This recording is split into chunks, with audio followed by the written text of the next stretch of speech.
మరొక breaking news చూస్తున్నాం. పల్నాడు జిల్లా నర్సరావుపేట ఏఎస్ఐ శ్రీనివాసరావుపై బదిలీ వేటు పడింది. ఈ నెల 4న చిలకలూరుపేటలో బ్రేక్ ఇన్స్పెక్టర్ పేరుతో ఏఎస్ఐ శ్రీనివాసరావు కుమారుడు వెంకటనాయుడు కంటైనర్ ఆపగా వెనుక నుంచి వస్తున్న కారు ఢీకొని 5గురు విద్యార్థులు స్పాట్లోనే మృతి చెందారు. ఇక గతంలో వెంకటనాయుడు పాల్పడిన అవినీతి పనుల్లో తండ్రి శ్రీనివాసరావు పాత్ర ఉందని అభియోగాలు వచ్చాయి.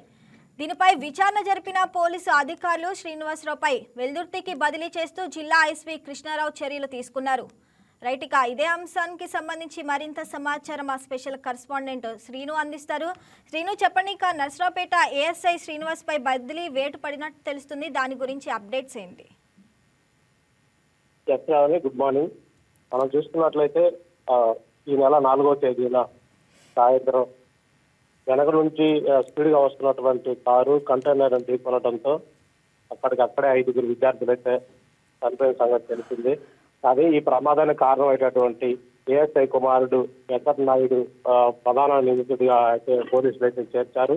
ఇతను నకిలీ బ్రేక్ ఇన్స్పెక్టర్ అవతారం ఎత్తి బైపాస్లు వద్ద అయితే లారీలను ఆపడం, డ్రైవర్లు బెదిరించి డబ్బులు దోచుకోవడం, కారుని దొంగిలించడం, గతంలో మనం చూసినట్లయితే 2023లో కూడా తక్కువ ధరకే బంగారం ఇస్తారంటూ కూడా నర్సాపేట నుంచి ఉడాయించిన సంగతి మనం చూస్తున్నాం. కానీ పోలీస్ శాఖలో వీరి తండ్రి పనిచేస్తూ అంటే అతను చేసిన తప్పులు సరిదిద్దుకుంటూ వస్తూ ఉన్నాడని ప్రజలైతే తెలుపుతున్నారు.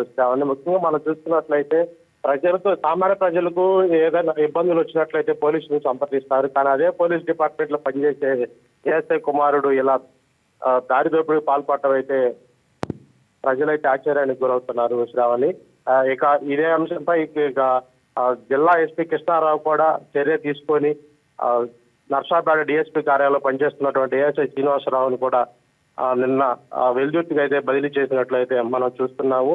ఇదే కాకుండా ఈ వెంకటనాయుడు తెలంగాణ నుండి కారులు దొంగిలించి కూడా ఇక్కడ తీసుకొచ్చి ఇక్కడ డంప్ చేయడం కూడా ఈ తెలంగాణ పోలీసులు అయితే నిన్న అయితే రంగప్రవేశం చేశారు. శ్రావణి, తెలంగాణ నుండి అయితే 6 కారులు దొంగిలించి తీసుకొచ్చినట్లయితే మనకి తెలుస్తుంది.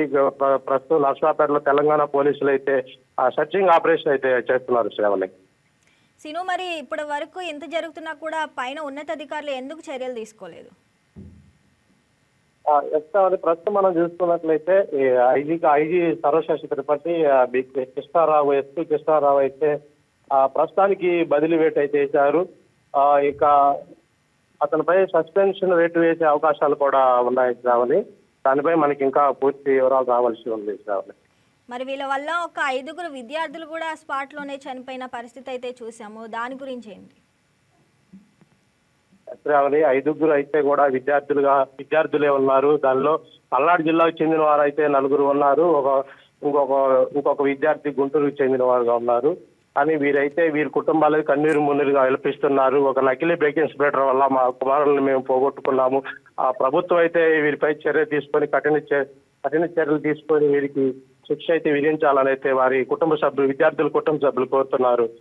Shravani, right Srinu, thanks for the updates. Hi viewers, ఈ వీడియో మీకు నచ్చినట్లయితే లైక్ కొట్టి షేర్ చేసి వైకే టీవీని సబ్స్క్రైబ్ చేసుకోండి.